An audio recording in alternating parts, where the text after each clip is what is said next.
వెంటనే మోస మాట్లాడిపోయి ప్రేయర్ చేసినాము, ప్రార్థన చేసినప్పుడే ఆ బాధ తొలగినాము, మారిపోయింది. వెంటనే కఠిన అంటే ఇన్స్టెంటివ్ ఆ టైంకి ఉన్న మారు మనసు. కొందరు అలాగే ఉంది, ఒక బాధ కలిగినప్పుడు ఒక మారు మనసు, ఒక స్తోత్రం, ఒక హల్లెలూయా, 2-3 వారం క్రమంగా రావడము, ఒకే అయిపోయింది.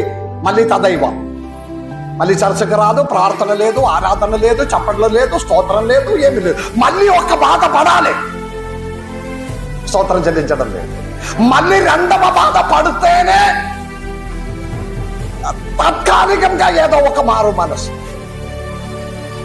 అలాగే తృప్తిపడిన దేవుడు కాదు దేవుడు.